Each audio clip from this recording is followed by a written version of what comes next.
Madame, bonsoir. Merci de vous joindre à nous pour cette nouvelle édition des Rencontres Afrique de l'Afrique des idées.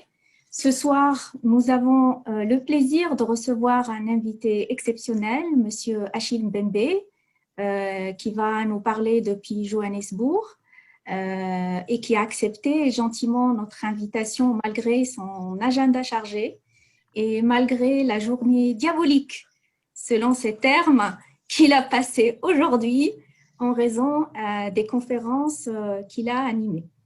Alors, comme vous savez, Monsieur Achille Mbembe a été sollicité par le président Emmanuel Macron pour participer à son échange avec la société civile dans le cadre du forum France-Afrique qui est programmé pour le mois de juillet. Peut-être, Monsieur Mbembe, vous allez nous en dire un peu plus dans votre intervention. J'ai le plaisir d'avoir à mes côtés Monsieur Herman Diarra, président de l'Afrique des idées, qui va prononcer un mot de bienvenue, et aussi mes collègues Nessan Akamekou et Sophonie Koboudé de la direction de publication de l'Afrique des idées, qui vont animer la session des questions-réponses. Merci aussi à Safi Briba, directrice de communication de l'Afrique des idées, qui va assurer le live tweet de cette rencontre sur notre compte Twitter. Et puis surtout aussi, bienvenue à vous. Vous êtes nombreux à vous joindre à cette rencontre pour ce débat qui va s'étaler sur 1 heure et qui sera transmis en live sur notre page Facebook. Alors, je vous demanderai dès maintenant, en fait, pour ceux qui voudront poser des questions, de commencer à le faire dans l'onglet qui s'affiche sous cet écran. Et puis, si vous pouvez formuler vos questions d'une façon brève et précise pour qu'on puisse les répercuter facilement sur notre invité. Alors, avant de présenter Achille Mbembe et de lui céder ensuite la parole pour son intervention, je passe tout de suite le micro à Monsieur Herman Diarra, président de l'Afrique des idées, pour le mot de bienvenue. Voilà. Donc, je m'appelle Herman Diarra. Je souhaite à toutes et à tous la bienvenue à cette rencontre Afrique de notre think tank dont je suis le président. Depuis sa création en 2011, l'Afrique des idées s'est positionnée comme un groupe international qui regroupe des femmes et des hommes africains ou amis de l'Afrique afin de penser à les futurs possibles du continent africain. Actuellement, nous avons des bureaux dans 6 pays africains avec un réseau de 1000 membres sympathisants. Il est important de noter que l'Afrique des idées a été fondée sur un concept fort et innovant, celui de l'afro-responsabilité. Et comme vous le savez déjà, on a plutôt l'habitude de parler d'un côté des afro-pessimistes qui ont un discours négatif et de l'autre côté des afro-optimistes qui ont un discours positif. Nous prenons l'afro-responsabilité afin d'encourager la réflexion et le débat d'idées. Chose qu'afro-optimistes et afro-pessimistes oublient souvent de prendre en compte. Avant le démarrage des échanges, je voudrais au nom de l'Afrique des idées et à mon propre nom remercier M. Achille Mbembe, enseignant universitaire, historien et philosophe camerounais, pour avoir accepté notre invitation. Nous sommes très honorés de vous recevoir, M. Mbembe. Vous êtes l'un des plus grands intellectuels du continent africain. Votre pensée va de l'explication de la condition noire jusqu'à la critique du néolibéralisme, en passant par l'appel d'une reconfiguration des relations nord-sud. Comme elle venait de le dire à Nadia, vous avez été sollicité par le président Macron pour préparer l'échange qu'il entend avoir avec les jeunes générations lors du prochain sommet Afrique-France en juillet. Donc, malgré votre agenda très chargé, vous avez répondu favorablement à notre invitation pour échanger sur le devenir africain du monde. Un échange que les internautes attendent certainement avec impatience. Mais avant de laisser la parole, je tiens à remercier les équipes de l'Afrique des idées qui sont engagées bénévolement pour faire grandir l'Afrique au quotidien. Je remercie particulièrement Safi, qui est notre directrice de la communication, Nadia, qui assure la modération, mais également Nessan, Sophonie et Lydia, qui ont participé activement à l'organisation de cet événement. Je vous souhaite une très bonne rencontre Afrique. Merci Herman, mot d'introduction. J'ai l'immense plaisir de présenter notre invité ce soir. Pour cela, j'ai préparé un petit texte, mais a-t-on besoin de vous présenter Vous êtes un historien camerounais, politique, philosophe. Vous êtes un grand penseur de la postcolonie et des enjeux contemporains. Vous enseignez à l'université de Witwatersrand à Johannesburg, mais aussi dans d'autres universités aux États-Unis. Et vous êtes auteur d'une dizaine d'ouvrages dont je citerai, à titre d'exemple, La raison nègre, qui est paru en 2013, et où vous démontrez à Chimbembe comment la figure du nègre a été retranchée de la raison occidentale. Ce nègre dont la chair fut faite marchandise. Un excellent essai avec un petit clin d'œil à la critique de la raison d'Emmanuel Kant. En 2016, c'est votre essai politique de l'inimitié. J'appuie sur le mot pour ne pas avaler les lettres. Attends, je t'interromps, il y a un problème de son. Herman, ton micro, s'il te plaît. Il y a un écho. Ah, il y a un problème de son. Oui, il y a un écho, on t'entend deux fois. Alors. Merci. Est-ce que c'est bon maintenant? Très bien. Donc, dans cet essai politique de l'inimitié, vous analysez à Chimbembe les sentiments de haine et de violence qui se sont emparés du monde et des démocraties. Vous analysez la figure de l'autre devenu ennemi en naviguant entre les pensées de Frantz Fanon et de Carl Schmitt. Et en 2020, eh bien, c'est votre ouvrage « Brutalisme » qui a été publié, où vous donnez une excellente démonstration de l'avenir artificiel de l'humanité et vice-versa, de l'avenir humain des objets, en expliquant comment les technologies sont devenues notre prolongement. Un essai qui m'a rappelé entre autres La société automatique de Bernard Stiegler. Pour ceux qui vous lisent à Chimbembe, votre pensée est un fleuve à plusieurs affluents, un fleuve loin d'être tranquille.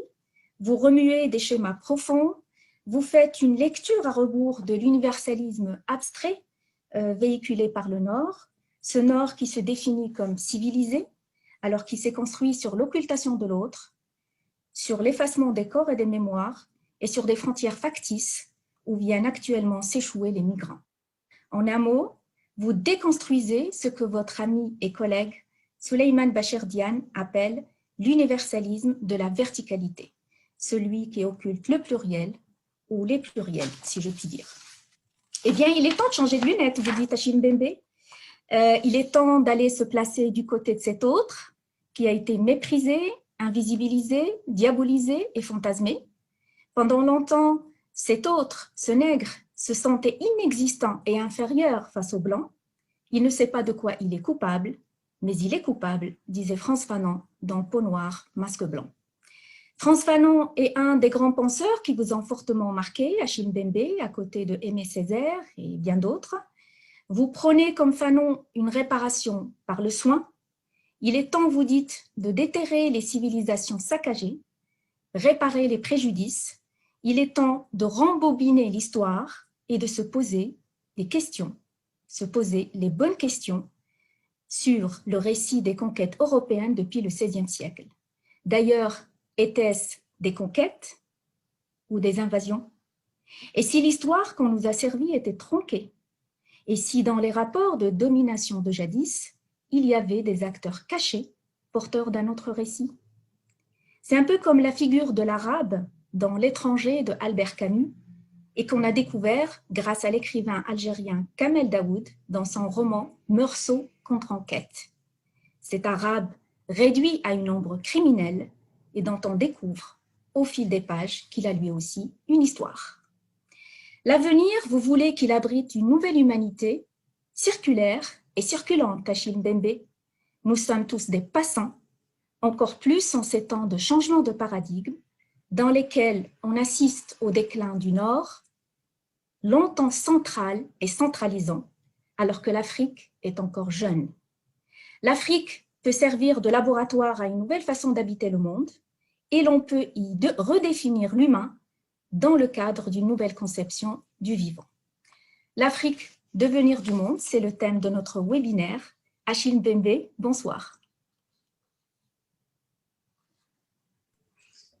Bonsoir Nadia. J'aimerais tout d'abord remercier la plateforme l'Afrique des idées.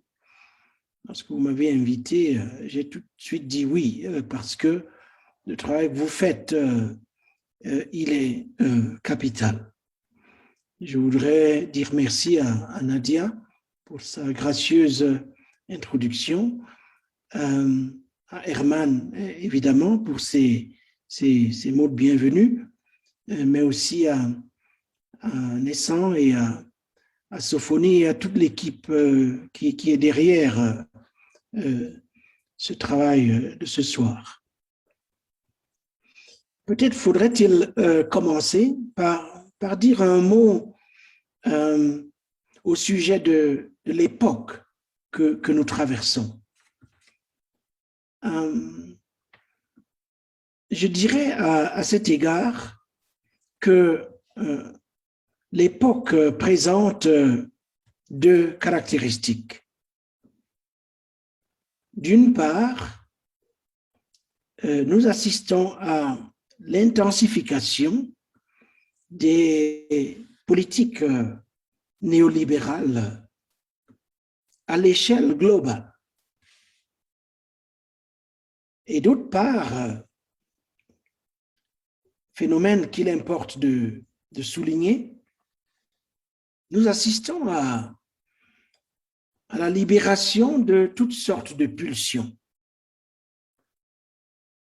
Et en particulier, à la libération, tous azimuts, je dirais, de la parole haineuse. Et en certains cas, de la parole hallucinée, par opposition à la parole raisonnable, dont on espérait qu'elle serait justement une des signatures, si vous voulez, des sociétés ouvertes, c'est-à-dire des sociétés démocratiques. Et donc, intensification du néolibéralisme d'un côté et de l'autre, reflux de la raison. Et il me semble que ces deux phénomènes entretiennent entre eux un lien qu'il nous faut examiner. Je pense en particulier que les politiques néolibérales qui n'épargnent pas du tout l'Afrique, qui ont en réalité été mises en route chez nous à la faveur des programmes d'ajustement structurel des années 1980, souvenez-vous. Je crois que ces politiques ont une triple fonction. D'une part, elles ont pour fonction d'orchestrer la pénurie et la brutalité, de creuser davantage le fossé entre les dominants et les dominés. Dans la mesure où ce sont des politiques de harcèlement agressif des corps et des esprits. Dans la mesure où il s'agit véritablement et littéralement d'infliger des coups au corps, aux nerfs, aux esprits.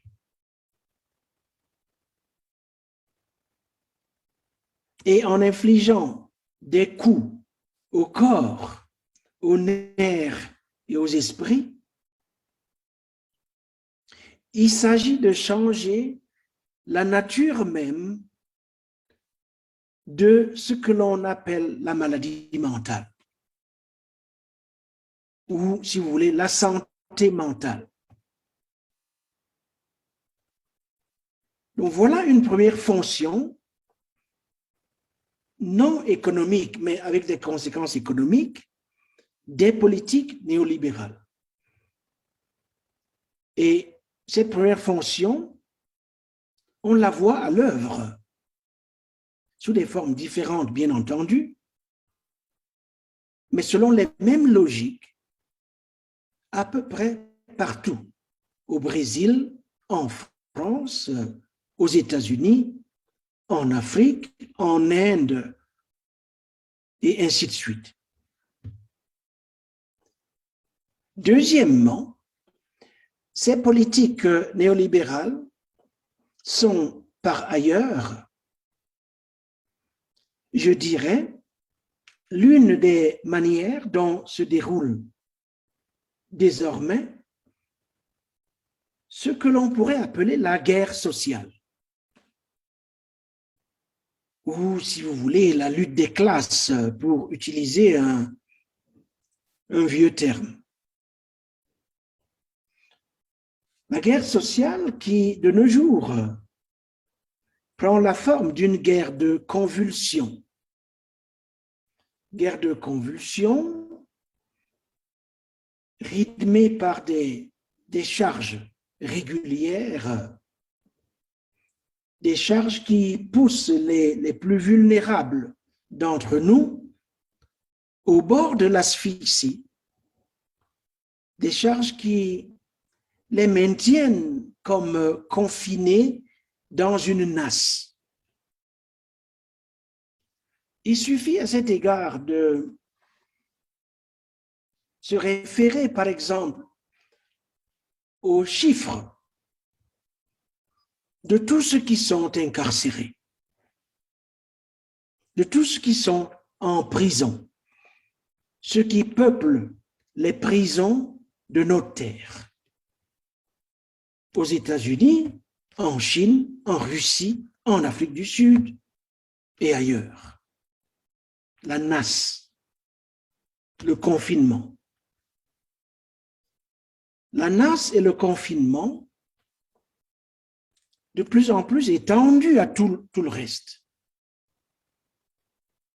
À la faveur de pandémies telles que la COVID-19, de pandémies qui sont manifestement le résultat du type de rapport que nous, les humains, auront entretenu avec le reste du vivant. Donc, c'est ça la deuxième fonction des politiques néolibérales. Il y a une troisième fonction, à mon sens, que remplissent les politiques néolibérales. Leur but ultime,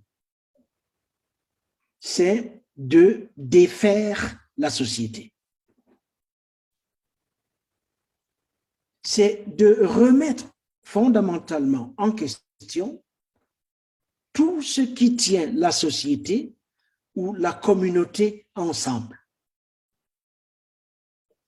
Défaire le lien social afin que chacun d'entre nous devienne l'atome,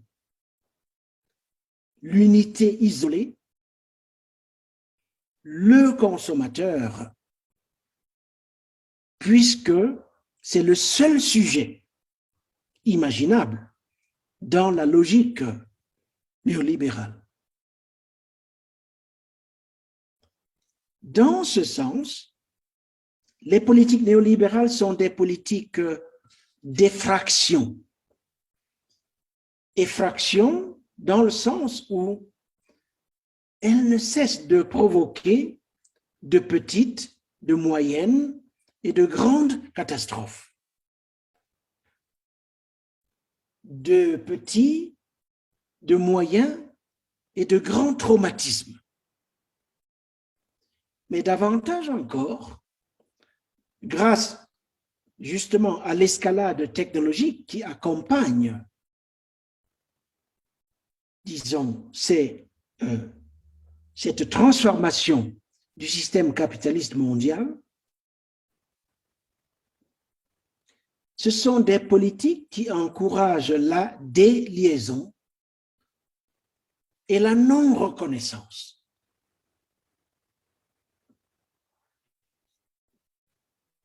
Dans un contexte où la technologie nous libère d'une certaine façon, mais aussi, si vous voulez, nous incapacite, si vous me permettez l'expression. Et la plus grave incapacité aujourd'hui, à mon avis, c'est l'incapacité de penser l'inacceptable. Elle nous encourage à la démission. Mais qu'est-ce que cela veut dire, l'incapacité de penser l'inacceptable? Cela veut dire l'émoussement de toute capacité critique, c'est-à-dire de toute capacité qui nous permettrait de nous équiper mentalement et nous pousserait au refus.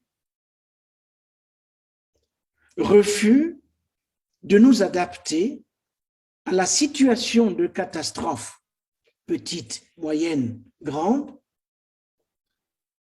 au refus de s'y faire, de continuer à vivre comme si de rien n'était.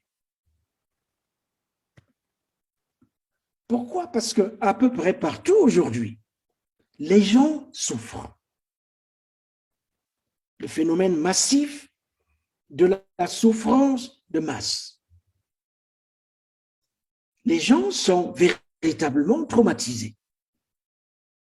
Moi, je le vois ici à Johannesburg. Il suffit de sortir dans la rue.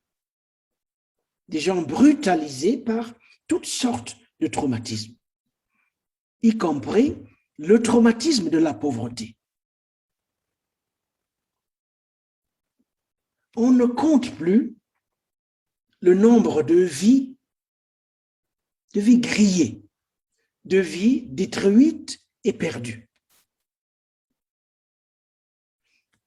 Les gens sont traumatisés en partie parce qu'ils vivent des situations de catastrophe sans espoir que celles-ci, ces catastrophes, vont se terminer ou vont prendre fin à un moment donné. Et ils vivent des situations sans espoir qu'il existe un monde autre qui pourrait se reconstruire. Je crois que c'est cela qui est à l'origine de la plupart des traumatismes contemporains, le sentiment qu'il n'existe aucune perspective de reconstruction, aucune possibilité de reprise collective et que la seule alternative, c'est celle d'un suicide bruyant. Mais à peu près partout également, tout ou à peu près tout tend à dépolitiser cette souffrance, c'est-à-dire à la faire apparaître comme naturelle, comme causée par ceux-là même et celles-là qui en sont les premières victimes. S'ils souffrent, c'est qu'ils le méritent, c'est de leur faute. Ils n'ont qu'à s'en prendre à eux-mêmes. Si les systèmes de santé ne fonctionnent pas ou ne fonctionnent plus, si les hôpitaux publics sont devenus des mouroirs, comme on le voit en Inde ou au Brésil et ailleurs, s'il n'existe pratiquement plus d'assurance contre le chômage, la faute n'incombe pas à un système, mais aux individus pénalisés par cet état de choses. Dépolitisation de la souffrance de masse. Et donc, je pense qu'il faut comprendre la libération de la parole haineuse et hallucinée dans ce contexte. Parole haineuse et hallucinée que nous voyons surgir de partout. Vous disiez que j'ai accepté de accompagner le débat d'idées en amont du sommet de Montpellier. Une tâche, à mon sens, importante pour que au moins les générations qui viendront après nous n'aient plus à porter sur leur dos, comme nous l'avons fait pendant 60 ans, le fardeau de la France-Afrique. Pour qu'elles puissent, ces générations, se forger un avenir, un futur, libéré de ce poids, dans tous les sens du terme. C'est pour ça que j'ai accepté. Mais il faut voir la parole haineuse et hallucinée qui accompagne ce choix qui est au fond un choix individuel. C'est-à-dire que ce n'est pas un concours de sainteté, ce n'est pas un concours pour devenir le pontife de je ne sais qui, c'est une invitation personnelle. Ce sont mes risques, éventuellement les risques de celui qui m'a invité. Mais c'est l'occasion d'éruptions de paroles tout à fait irraisonnables, qui sont en fait la conséquence d'un aveu d'impuissance et de désespérance. C'est ainsi qu'il faut sans doute interpréter tout cela face à une invitation à participer au fond à la réflexion, à la réparation d'un rapport. La réparation d'un rapport, la question de savoir comment penser un nouveau rapport avec l'autre, comment on répare le lien après tant d'années de traumatisme et d'effraction. C'est ça, en fait, le projet. Donc, je voulais dire un ou deux mots à ce sujet. Voilà l'atmosphère, si vous voulez. Voilà l'air que nous respirons et qu'il nous faut filtrer afin de pouvoir respirer un air qui, au lieu de toxifier l'atmosphère, permet plutôt de dégager des zones de vie. Je voudrais maintenant passer à une deuxième série de remarques qui ont trait à l'Afrique, puisque l'Afrique est au cœur de notre conversation de ce soir. Qu'est-ce qu'il faut entendre par Afrique? Quand on dit l'Afrique, qu'est-on exactement en train de dire? Qu'est-ce qu'on est en train d'invoquer? Qu'est-ce qu'on est en train de appelés à l'existence. Est-ce qu'on se réfère par ce mot aux 50, je crois que c'est 54 micro-États qui composent notre continent? Est-ce qu'on se réfère à un seul et même pays, ce lieu où on est né, cette terre à laquelle on appartient, qui a accueilli nos ancêtres et qui est destinée à nous accueillir, nous aussi, une fois que notre propre heure aura sonné? Est-ce que c'est à cela que l'on fait référence? À quoi se réfère-t-on lorsqu'on invoque ce nom? Pour moi, le terme Afrique renvoie au moins à 3 choses que je voudrais exposer rapidement. D'abord, peut-être faudrait-il le rappeler à l'adresse du monde en général, mais surtout pour nous-mêmes, l'Afrique, c'est le pays natal de l'humanité. C'est ça la première définition de notre continent. C'est le pays natal de l'humanité, c'est-à-dire que c'est ici que l'humanité a appris pour la toute première fois à parler, à communiquer, à articuler une parole qui soit considérée comme une parole humaine. C'est ici qu'elle a appris à marcher. Si vous voulez, pour paraphraser Aimé Césaire, parlant cette fois-ci de la négritude et de Haïti, c'est ici que l'humanité s'est mise debout pour la toute première fois. Dans une espèce d'événement originaire qui convoque à la fois notre capacité de réflexion philosophique, esthétique, politique, ainsi de suite. Et je crois qu'il faut rappeler cela aujourd'hui. Il faut le rappeler surtout alors que plane de nouveau le vieux doute sur qui nous sommes. Pourquoi nous sommes là? Où est-ce que nous voulons aller?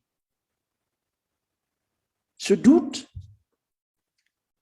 on croyait l'avoir répudié au moment des luttes pour la décolonisation. Tous nos grands mouvements d'idées, nos grands mouvements artistiques, depuis au moins le 19e siècle, et je parle pas seulement de l'Afrique, mais aussi de la diaspora, tous nos grands mouvements de pensée ont dû affronter cette question. Qui êtes-vous? Pourquoi vous êtes là? Que voulez-vous? Cette espèce de doute primordial sur, disons, la valeur intrinsèque de nos existences, de notre existence collective. Donc, il faut le rappeler parce que ce doute, il est en train de renaître partout avec la résurgence du racisme. Tout le mouvement Black Lives Matter. Le fait qu'au début du XXIe siècle, nous soyons obligés d'expliquer une fois de plus que nos vies comptent. après toutes ces luttes, les luttes pour l'abolition de l'esclavage, les luttes pour les droits civiques aux États-Unis, les luttes contre le colonialisme en Afrique, les luttes pour l'abolition de l'apartheid en Afrique du Sud, tous les coûts payés pour ces luttes, au bout de tout cela, il nous faut reprendre à zéro, expliquer que nos vies comptent. Voilà où on en est. Et donc, il faut rappeler cette vérité que l'Afrique est le pays natal de l'humanité, pas comme mécanisme d'autocompensation, mais parce que cela implique une énorme responsabilité. La responsabilité de l'Afrique à l'égard d'elle-même et à l'égard du monde en général. Le fait que nous ne sommes pas seulement responsables de nous-mêmes et de ce qui nous arrive, nous ne sommes pas seulement dans l'obligation de prendre soin de nous-mêmes, nous sommes aussi responsables de l'humanité tout entière et du monde dans sa généralité.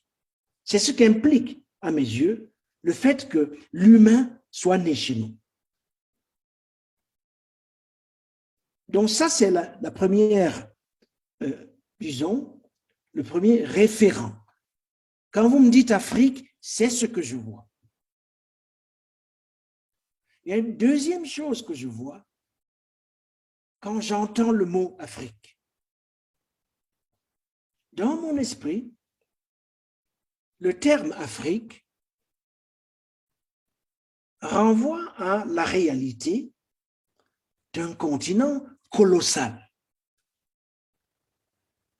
un continent gigantesque,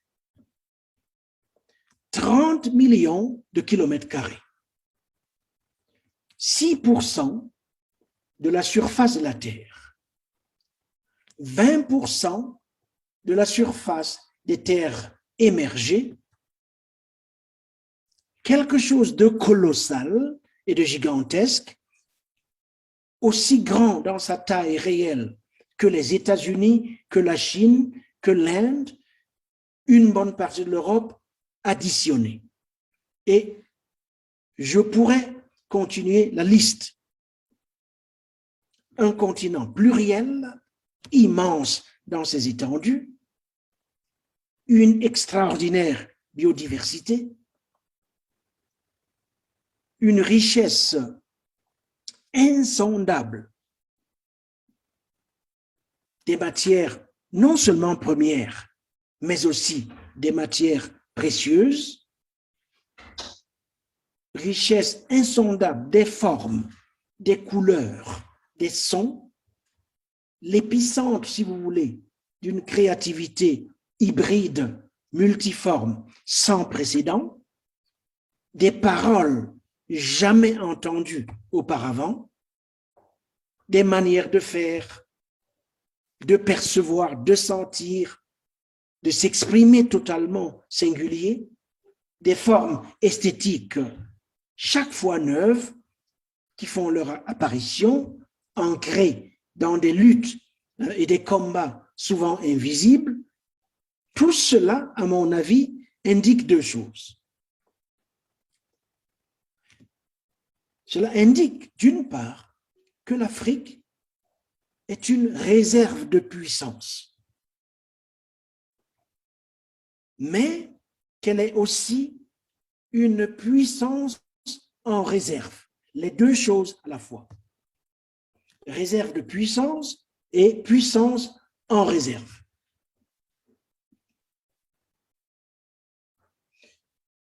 Ça indique que ici, en fait, l'humanité apprend chaque jour ce que signifie lutter, ce que signifie habiter la terre, produire du vivant dans des lieux jugés invivables.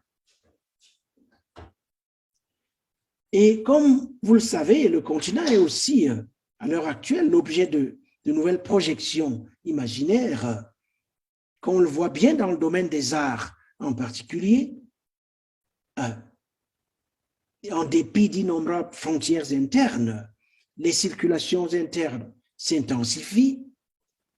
La plupart se font d'ailleurs par le biais des supports numériques. Et donc, au regard de ces multiples reconfigurations, la question qui se pose à nous est de savoir comment réveiller ce potentiel de puissance. Comment nous allons le réveiller? Comment réveiller ce potentiel de puissance métamorphique que nous sentons très bien? Par exemple, je ne sais pas ce qu'il en est de vous. Par exemple, lorsque j'écoute la musique qui sourd de notre continent. Et donc, pour moi, si vous voulez, cette question de la puissance en réserve et de la réserve de puissance, des gisements de vie, c'est la question principale à laquelle nous ferons face au cours de ce siècle.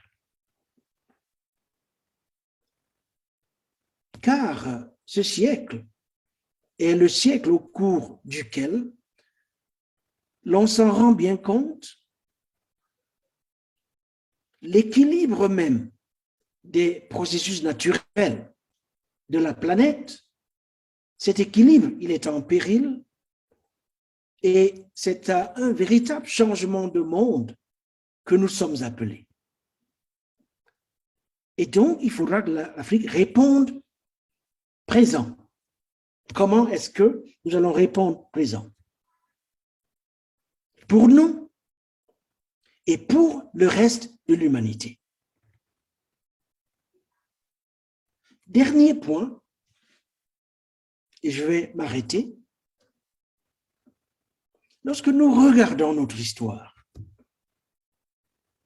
de façon critique, notre histoire est en très grande partie,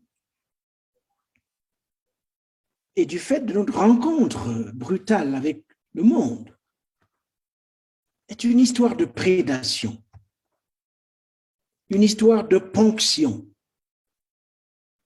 une histoire d'extraction, ou pour faire bref, une histoire de la perte. Elle n'est pas que ça, mais une grande partie de notre histoire, c'est ça. La perte répétée de choses tellement précieuses qu'elles n'ont pas de prix. Elles sont incalculables. Nous avons, plus que d'autres régions du monde, perdu des choses dont nous étions les auteurs et dont le prix était incalculable.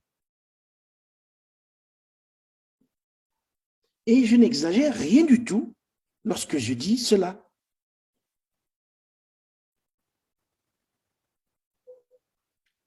Et l'histoire le démontre, l'histoire de notre confrontation avec nous-mêmes, y compris lorsque la colonisation formelle s'est terminée.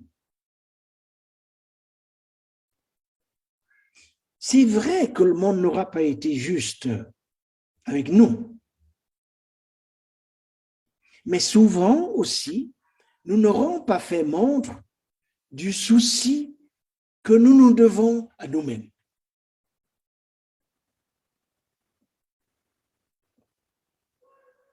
Ce que je veux dire par là, c'est que nous aurons au long de notre longue histoire, éprouvé énormément de difficultés à garder pour nous le meilleur de nous-mêmes, le meilleur de nos objets, le meilleur de nos gens, le meilleur de nos ressources.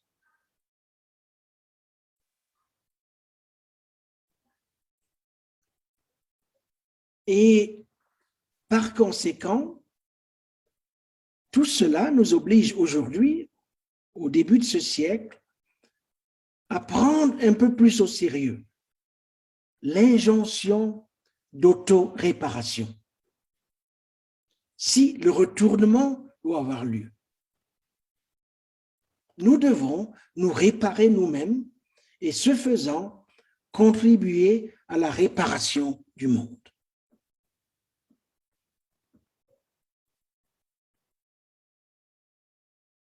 Et par auto-réparation, je comprends très bien que cela commence par le développement de capacités telles que ce que nous avons produit de précieux,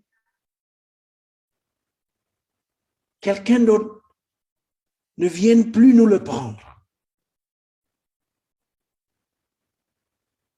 Que nous sachions de nouveau, nous-mêmes, à en sauvegarder la valeur, à commencer par nos gens. Je le dis en partie au regard de ce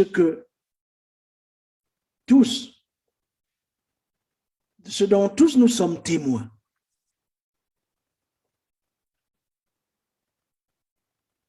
Le fait, par exemple, que aujourd'hui, s'ils en avaient l'opportunité, la plus grande partie de notre jeunesse choisirait d'aller vivre ailleurs plutôt que chez nous. C'est une tragédie.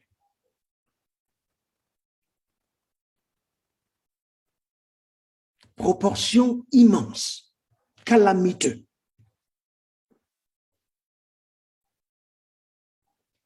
Et donc, cette affaire de ponction, d'extraction, de perte et de corruption, parce que c'est à ça que renvoient ces trois logiques. Les logiques de prédation, les logiques de ponction, les logiques d'extraction. Ces logiques mises ensemble les unes les autres dévoilent quelque chose de beaucoup plus systémique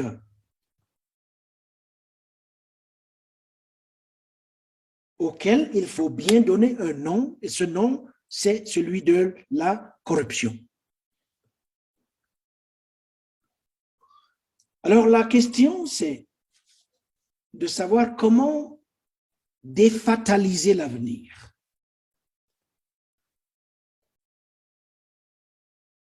En venir à comprendre que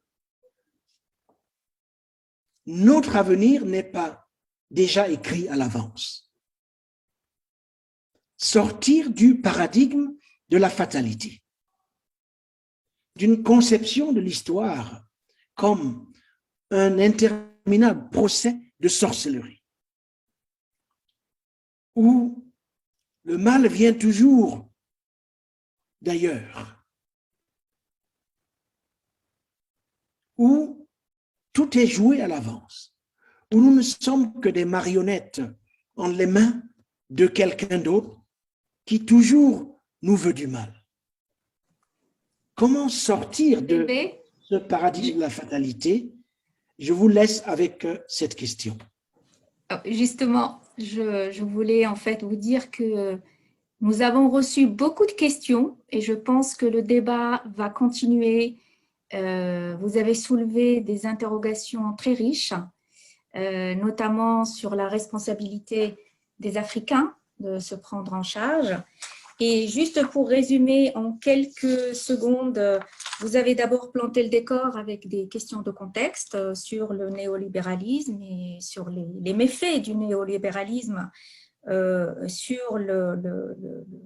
sur le contexte actuel, un néolibéralisme qui inflige des coups au corps, aux nerfs et à l'esprit, comme vous dites, et qui est accentué par le contexte actuel du confinement, lequel contexte nous pousse d'ailleurs à se poser des questions sur comment s'en sortir, et c'est là où vous avez embrayé sur votre participation au débat au sommet France-Afrique et à l'invitation qui vous a été présentée par Emmanuel Macron, une réponse directe aussi à vos détracteurs, puisque effectivement, depuis quelques semaines, vous subissez des critiques sur le fait de vous associer à ce projet.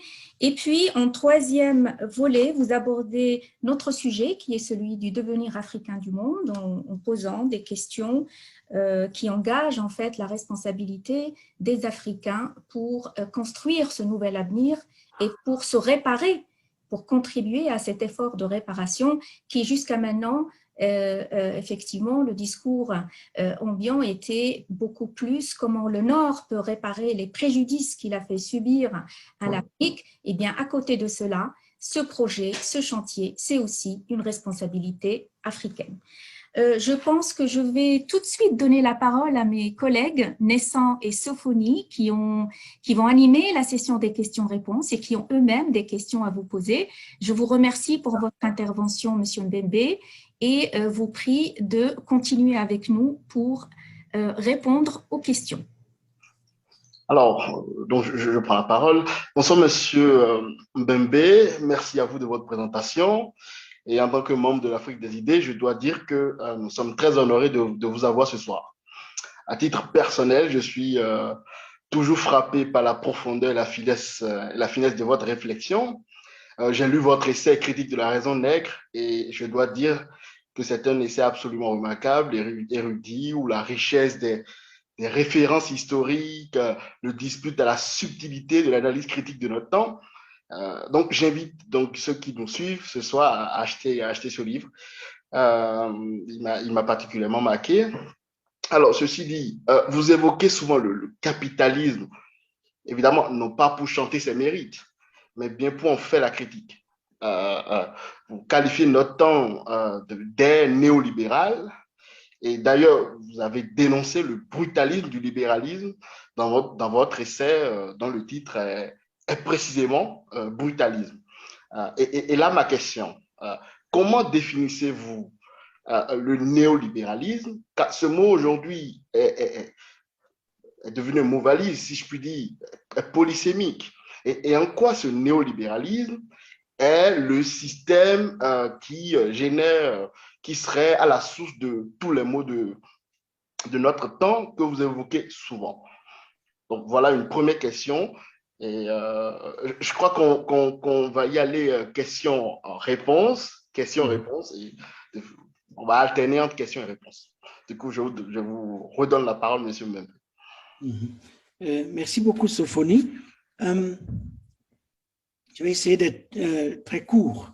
Il y a un système du monde qui a été forgé à partir du XVe siècle, lorsque l'Europe est sortie d'elle-même et est allée à la conquête du reste du monde.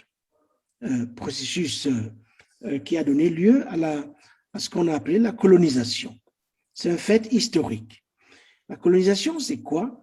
La colonisation, c'est le processus par lequel une région du monde, jouissant d'une avance sur les autres, avance scientifique, avance technologique, avance en armes, et ainsi de suite, a décidé qu'au fond, la terre qui est notre bien commun lui appartenait. Peu importait qui habitait telle ou telle région avant son arrivée, tout cela lui appartenait. Et donc, c'est posé la question de savoir comment organiser tout cela, cette immense propriété, selon quelle logique de maximisation des richesses.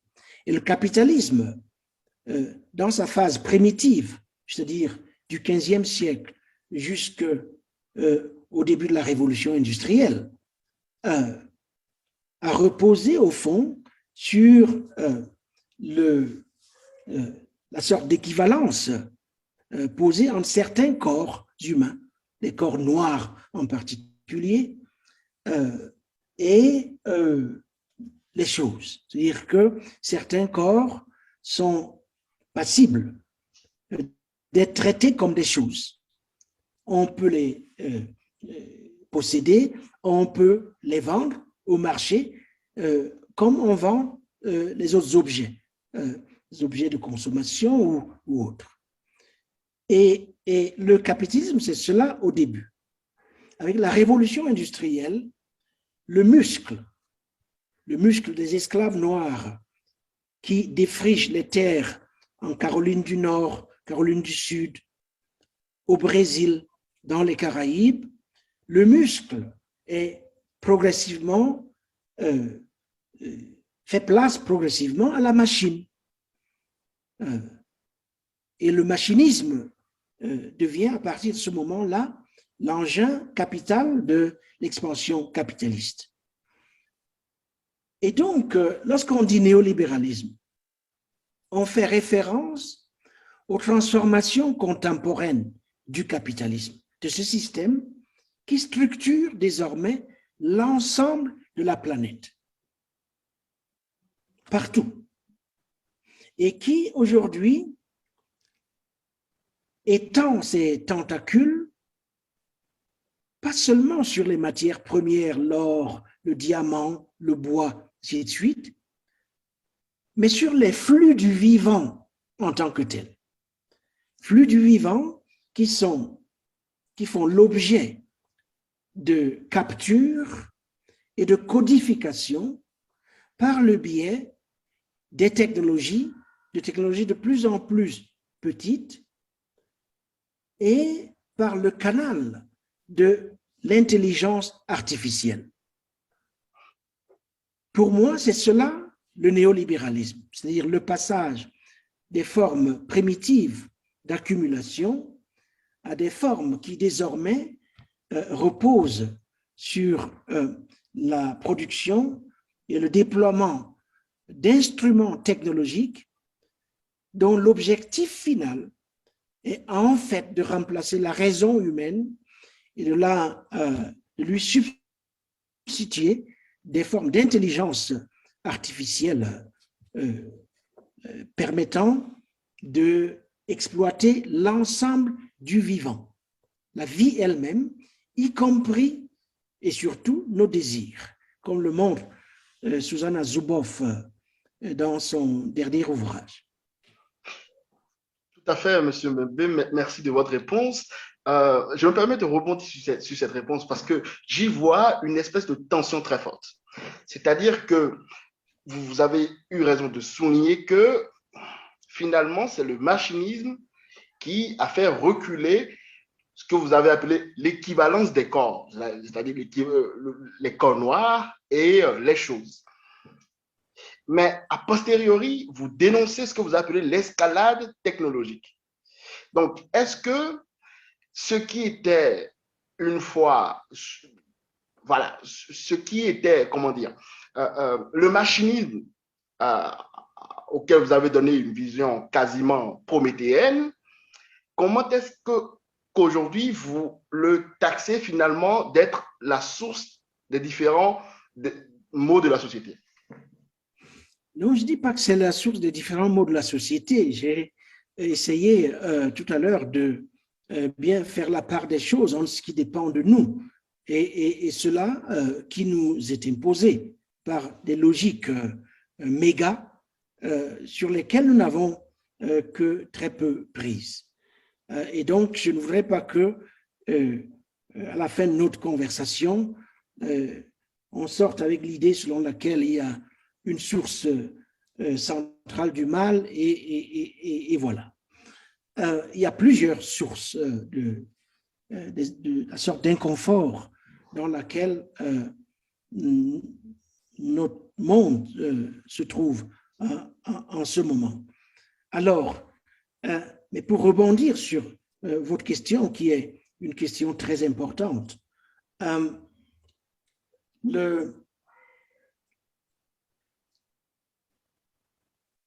disons que la machine et le muscle et le corps ont cohabité pendant très longtemps. En fait, c'est personne d'autre mieux que Marx ne décrit justement cette cohabitation et la tension qui est née de celle-ci.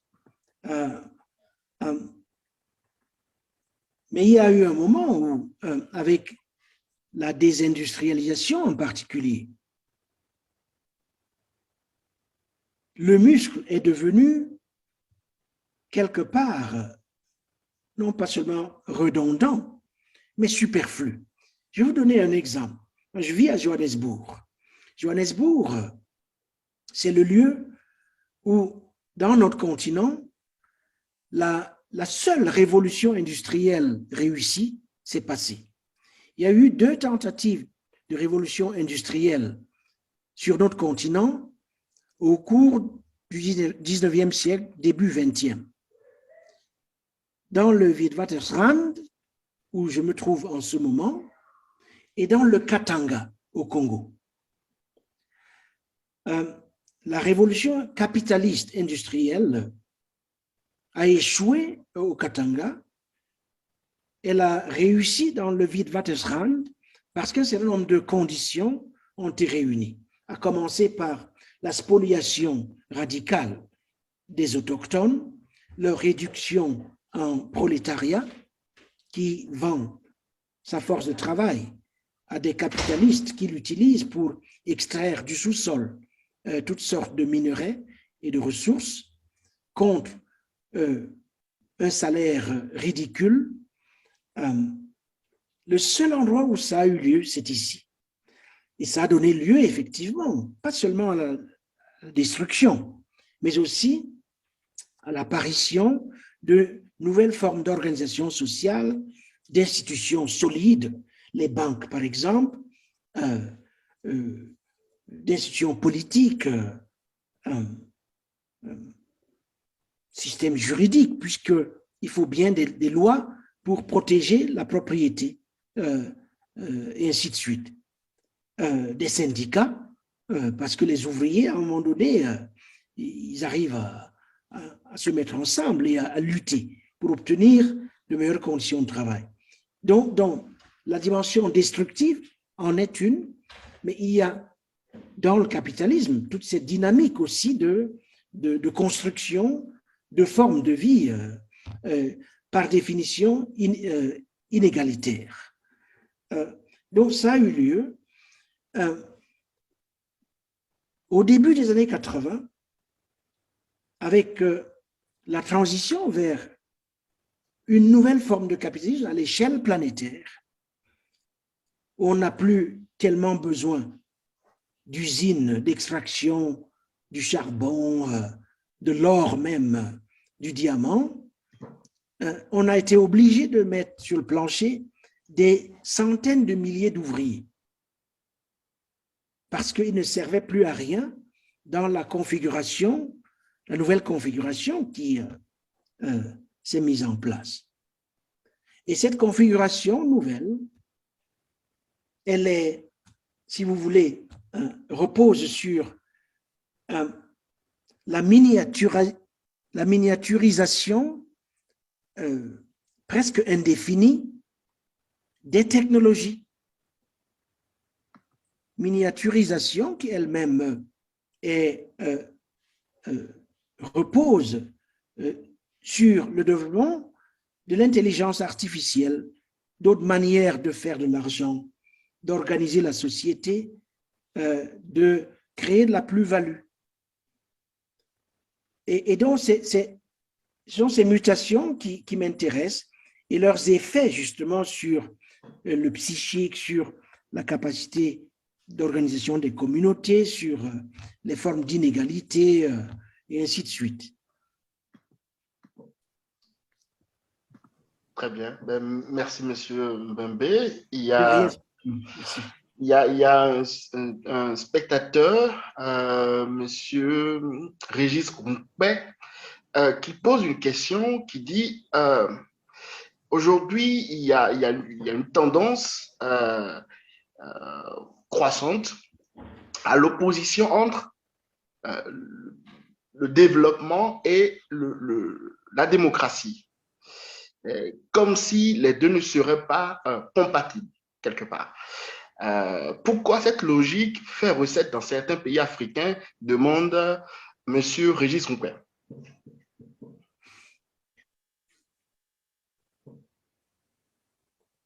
D'abord, il faut dire que dans ce domaine, il n'y a pas de catéchisme à la vérité. C'est-à-dire que ce n'est pas vrai que la démocratie produit partout du développement. C'est une vérité. Tout dépend des contextes.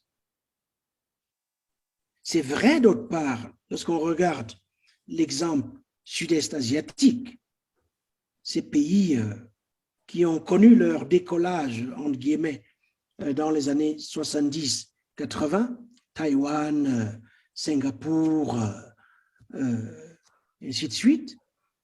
La Corée, d'ailleurs, elle aussi, Corée du Sud, Malaisie, ce n'étaient pas du tout des pays démocratiques. C'était des régimes autoritaires, très autoritaires, comme en Corée, sous Park Chung-hee. Mais il s'agissait de formes d'autoritarisme, comment dire, productif. L'autre vérité, c'est que toute forme d'autoritarisme n'est pas productive. Et il se trouve que nous, en Afrique, nous avons surtout développé des formes d'autoritarisme très dispendieuses qui fonctionnent à la dépense.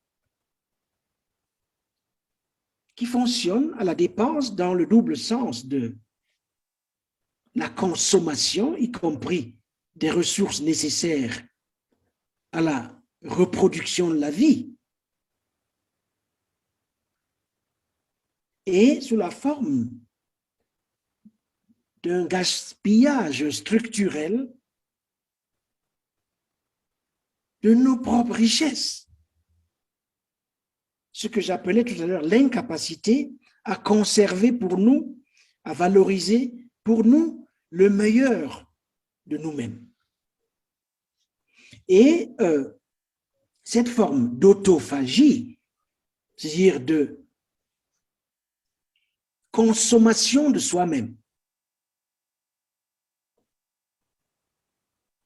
il y a une explication historique à cela.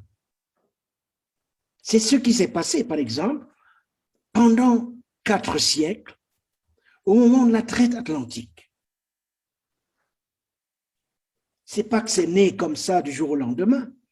Il y a des soubassements historiques. Pendant 4 siècles, je ne veux pas dire 4 ans, je ne dis pas 10 ans, 50 ans, 400 ans. Nous avons exporté ce que nous avions de meilleur. C'est ça que j'appelle l'autophagie. Et lorsque la colonisation est arrivée dans une grande partie du continent au 19e siècle, je ne parle pas de l'Angola, du Mozambique, l'Afrique du Sud, qui ont été colonisés à peu près au même moment que la conquête du Brésil, ainsi de suite. La colonisation a relancé cette dynamique, mais sur des bases autres. Sur des bases de la traite, ce que l'on appelait à l'époque l'économie de traite, l'huile de palme, les arachides, les cultures de rente, contre des produits importés, dans une dynamique complète d'extraversion. dont d'ailleurs des choses comme le franc CFA, lorsqu'on y réfléchit sérieusement, c'est un des dispositifs justement de cette longue histoire d'extraversion, où c'est beaucoup plus facile d'exporter le meilleur de soi-même et d'importer des produits de consommation pure et simple. C'est la même logique aujourd'hui. Voilà pourquoi les formes d'autoritarisme que nous avons sont improductives. Mais ceci dit, je ne suis pas en train de faire l'apologie de l'autoritarisme. Je pense que pour construire la stabilité chez nous, il faut investir dans les institutions plutôt que dans des hommes forts. Je cite l'exemple du Tchad, par exemple, où pendant des années, on a investi sur un homme fort, comme s'il était immortel, au lieu d'investir dans des institutions, au lieu d'investir dans l'effort de rabaisser les niveaux de violence au sein de la société, au lieu d'investir dans la démilitarisation du politique. Et donc, je ne suis pas un apologiste de l'autoritarisme, y compris chinois, ou de ce fait est-asiatique. Très bien. Très bien. Ben, je laisse la parole à Naissant. Naissant. Vas-y, Naissant. Merci, monsieur le professeur, pour ce brillant exposé. J'en ai encore des frissons personnellement et je pense que je me joins au concert des remerciements de la plupart des spectateurs qui ont apprécié grandement cette présentation. Alors, si je dois synthétiser, parce qu'on a quand même beaucoup de questions, vous posez avec une grande lucidité et une grande justesse beaucoup de diagnostics, mais il y a un peu de frustration chez de nombreux spectateurs qui se demandent quelles sont les solutions que le docteur Mbembe pourrait apporter. Parce que vous posez beaucoup de questions et effectivement, vous dites qu'on doit se réparer nous-mêmes et contribuer à la réparation du monde. Mais comment parvenir à cette réparation de nous-mêmes et celle du monde? Quels sont les leviers qu'on peut activer pour justement atteindre cette réparation? Ensuite, vous avez soulevé cette tragédie des jeunes Africains qui préfèrent aller vivre ailleurs qu'en Afrique s'ils le peuvent, souvent, hélas, au péril de leur vie. Comment justement défataliser leur avenir et faire en sorte qu'ils sortent aussi de la logique victimaire où le mal viendrait toujours d'ailleurs? Comment peuvent-ils devenir les acteurs de leur propre destin et s'emparer de leur avenir? Ok, bien, allons-y, discutons justement de ce qu'il est possible de faire après tous ces constats. Lorsque je parle de défataliser l'avenir,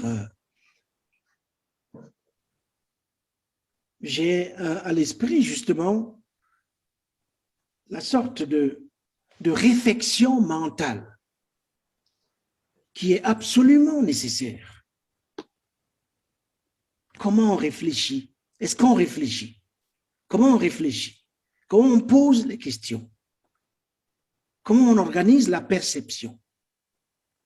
Comment on nourrit l'imagination? Toutes ces facultés-là. Qu'est-ce qu'on fait de nos facultés? Comment on les nourrit? Par le biais des systèmes éducatifs, par le biais d'un rapport sain avec notre propre mémoire, c'est-à-dire, de manière générale, nos archives, ce que nous apprenons de notre propre passé, sur un tas de choses. Par exemple, sur comment est-ce que les êtres humains se relient aux autres espèces. Il y a 3 mois, je relisais un livre qui s'appelle La viande et la graine, qui porte sur la philosophie Dogon. comment les Dogons anciens imaginaient, organisaient le rapport entre les humains et leur environnement matériel, mais aussi leur environnement cosmologique, leurs ancêtres, les morts, les dieux, ainsi de suite. Des choses absolument formidables que nous pouvons apporter au monde. En ces heures de crise environnementale aiguë, de crise du climat et de l'environnement. Comment est-ce que nous réarticulons un lien en nous-mêmes et ces trésors dans lesquels se trouvent de véritables réserves de vie? Ce sont comme des greniers dont il y a ça. Si on ne le fait pas, on ne sortira pas du cercle qui fait que nous pensions que notre malheur vient de quelqu'un d'autre. C'est ça le principe de la sorcellerie. Dans la logique sorcellaire, le malheur vient toujours de quelqu'un d'autre et de préférence de quelqu'un qui vit dans notre intimité. Ce qui crée une suspicion généralisée à l'égard de tout. Parce qu'on craint d'être manipulé, craint d'être empoisonné, toxique. Le principe sorcier, c'est comme ça. Mais la fatalité, c'est aussi l'idée selon laquelle, puisque notre malheur vient exclusivement de l'extérieur, le salut lui aussi viendra nécessairement de l'extérieur. Et donc on est là, on attend que la manne tombe du ciel. Il faut sortir de là. Et donc, cette reconnexion avec nos savoirs, nos philosophies, nos cosmologies et nos mémoires. Parce qu'on ne peut pas envisager l'avenir ou l'autoréparation avec des identités amnésiques. Moi, je ne connais aucune culture, aucune société qui ait eu un impact sur sa propre histoire par le biais de l'amnésie. Or, la plupart de nos États postcoloniaux sont des États amnésiques. Donc, voilà au niveau mental la sorte de reconfiguration qu'il convient de amorcer par le biais, je disais, de l'éducation, par le biais des arts et de la culture, l'écriture, par exemple, filmique, le théâtre, toutes ces activités qui nourrissent les facultés non matérielles et qui nous permettent de cultiver l'esprit critique dont nous avons besoin pour nous penser dans le monde. Pour ce qui est des migrations, vous savez, une des grandes tragédies de notre histoire, c'est que très souvent, lorsqu'il a fallu bouger,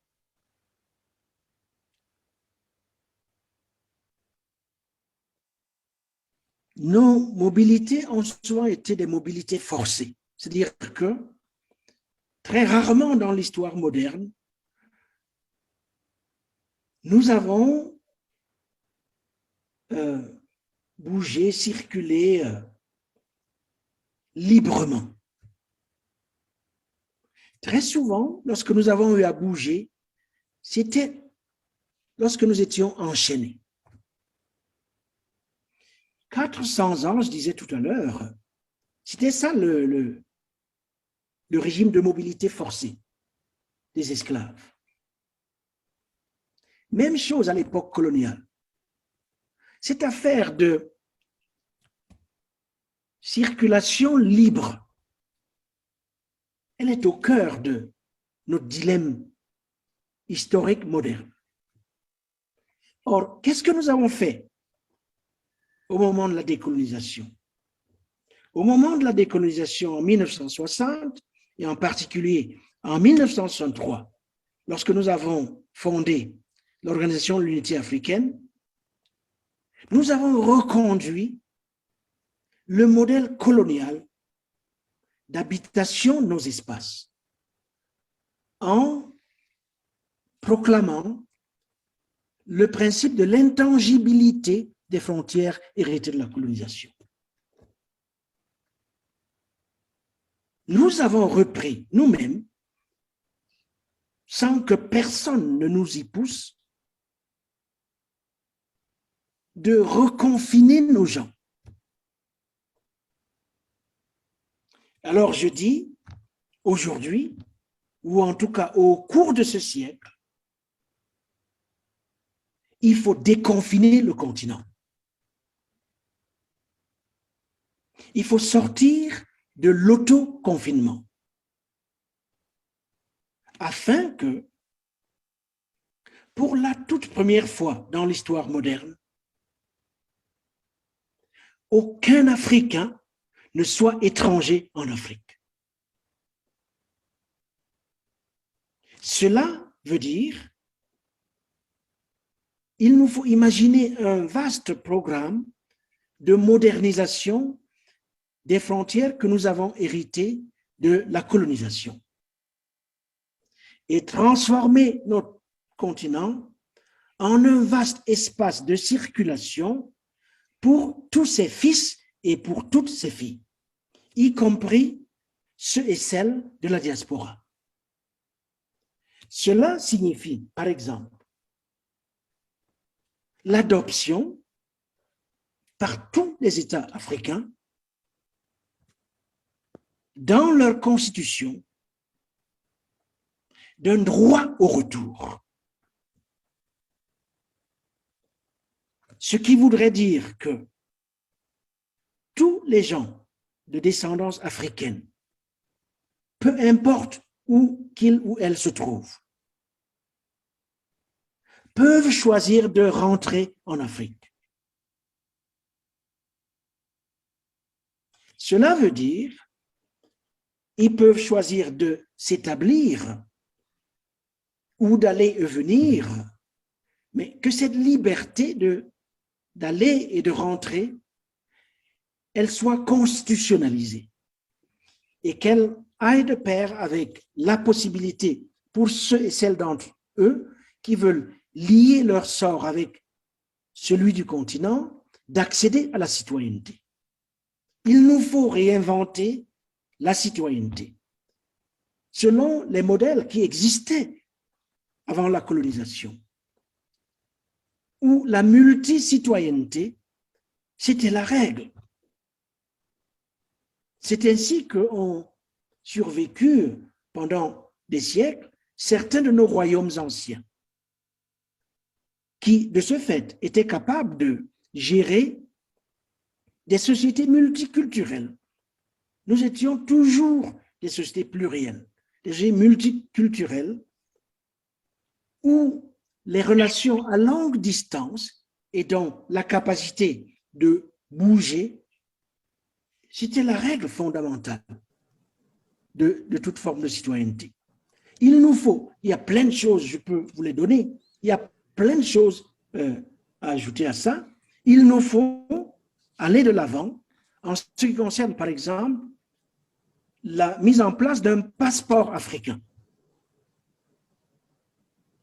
sur la base de ce qui se fait, par exemple, dans la CEDEAO. Il nous faut arriver à un point tel que si Sophonie a un passeport gabonais et qu'il veut voyager à Dakar, qu'il puisse obtenir son visa à l'arrivée à l'aéroport Blaise Diagne. Comme cela se fait aujourd'hui, lorsque vous arrivez avec un passeport africain à Addis Abeba, par exemple. Et il faut établir un moratoire sur les déportations. Le pays où je vis et travaille depuis 20 ans, l'Afrique du Sud, déporte, en tout cas avant la Covid, déportait environ 100 000 Africains par an. Il faut arrêter ça. Et donc, refuser de transformer notre continent en une double prison. Double prison dans le sens où nos gens, personne n'en veut nulle part. Il n'y a pas un pays au monde où les Africains arrivent, on organise une fête, mais soyez les bienvenus. Il n'y en a pas. Et donc, on est pénalisé du dehors et on s'auto-pénalise du dedans. Il faut déconfiner le continent. Et pour y arriver, on a besoin de mouvements populaires, de mouvements sociaux, de mobilisation, surtout pour que les jeunes générations n'héritent pas de cet autre fardeau. Tout comme on est en train d'essayer de faire en sorte que le fardeau de la France-Afrique, après 60 ans, qu'on passe à un autre cycle de rapport avec non seulement la France, mais aussi les autres puissances, les États-Unis, la Chine qui arrive, la Russie, et ainsi de suite. C'est comme ça que l'Afrique pourra marcher sur ses propres jambes. Je le dis avec beaucoup de douleur, le temps nous dépasse, le débat est très passionnant, sauf si on décide d'y aller pour une autre heure. On doit absolument clôturer cette session très intéressante. Et lorsque vous avez parlé, Monsieur Mbembe, de la responsabilité politique et de la responsabilité humaine des Africains de se prendre en charge et d'aller vers cet avenir en commun, la question qui s'est posée, c'est en quoi, par exemple, un sommet comme France-Afrique, dans lequel vous allez accompagner le président Emmanuel Macron, en quoi ce sommet pourrait aider à aller vers cette façon de voir pour les Africains. Sinon, quels sont d'une façon concrète les ingrédients en fait pour pouvoir réaliser cette doctrine du réveil, du déconfinement de l'Afrique? Mais pour ce qui est du déconfinement, je viens de donner plusieurs exemples. J'aurais pu en donner davantage. Pas seulement sur le déconfinement, mais sur beaucoup d'autres questions. Et peut-être que la prochaine fois, naissant Sophonie et Nadia, on devrait avoir une deuxième session qui porterait uniquement sur les possibilités. Mais il y en a tellement. On sait pour chacune des questions auxquelles l'Afrique est confrontée, il y a des solutions. La véritable question, c'est pourquoi, sachant quelles sont les solutions, pourquoi on n'arrive pas à les appliquer? C'est ça la question. Quelles sont les forces, à la fois externes, mais aussi internes? Il y en a beaucoup. Quelles sont les forces qui nous empêchent de mettre en pratique des solutions dont on sait qu'elles existent? Qu'est-ce qui empêche, par exemple, quand Brazzaville et Kinshasa, deux villes qui se font face, séparées par un de nos plus grands fleuves, qu'est-ce qui fait qu'il n'y a pas de pont entre les deux? Alors que toutes les études ont été faites, les financements ont été mis en place, qui a intérêt à ce qu'il n'y ait pas de pont? On peut poser la même question à peu près sur tout. Donc, je veux dire, il y a des choses que nous devons résoudre nous-mêmes. Il y a d'autres choses qui, parce qu'elles impliquent d'autres entités avec lesquels nous avons des rapports historiques. Nous devons les régler avec ces entités. Pourquoi? Parce que c'est la démarche de bon sens. C'est une démarche de bon sens. Vous avez un problème avec quelqu'un, vous vous asseyez, vous discutez et vous essayez de régler ça. Si vous n'êtes pas en faveur d'une démarche de bon sens, eh bien, imposez votre volonté. Ça aussi, c'est une manière de résoudre les différends. Mais dites-moi, à l'heure où nous sommes, quel est l'État africain postcolonial qui peut imposer sa volonté à la France, à la Russie, aux États-Unis, à l'Allemagne ou à la Chine? Où sont ces États? Donc, arrêtons de raconter des histoires. Il faut aller vers des solutions de bon sens. Confiant en nous-mêmes, confiant en notre bon droit. L'exemple, c'est cette affaire de restitution des objets d'art. Il n'y a aucune raison morale ou politique ou économique pour que les objets d'art ne rentrent pas en Afrique. C'est ce que j'appelle notre bon droit. Alors, mais le bon droit ne suffit pas. Il faut avoir l'intelligence. Il faut construire l'intelligence. Il faut construire des coalitions morales, parce que c'est comme ça qu'on change les choses. Il faut changer de regard, parce que les choses ont changé. On n'est plus en 1960, on n'est même plus en 1970, on n'est même plus en l'an 2000. Les choses vont continuer de changer.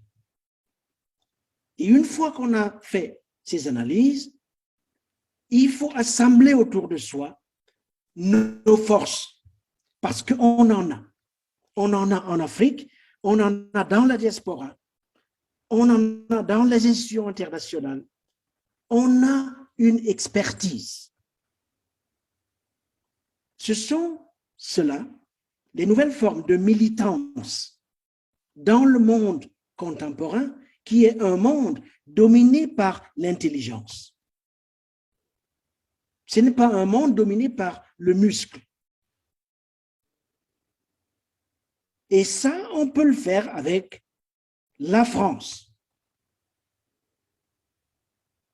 Mais beaucoup d'entre nous ne croient pas en eux-mêmes.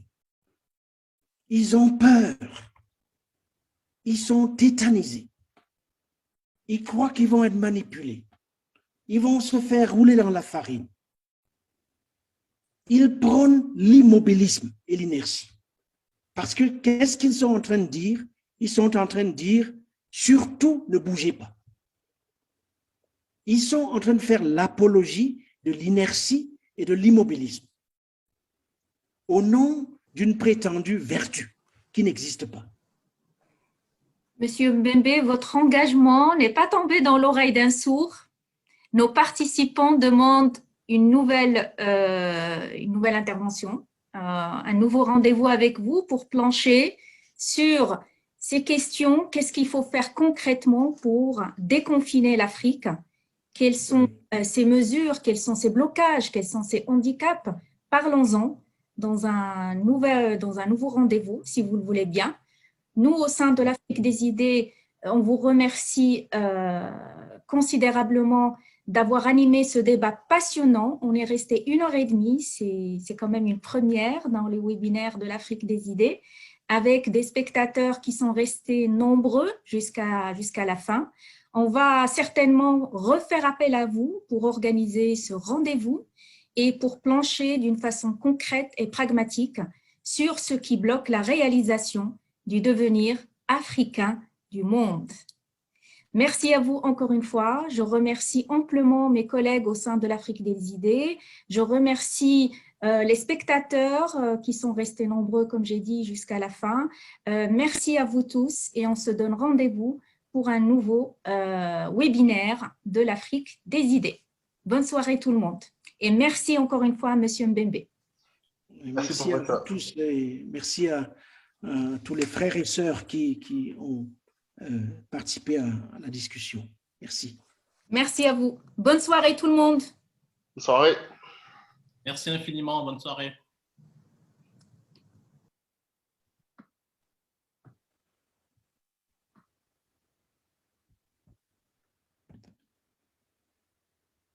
OK.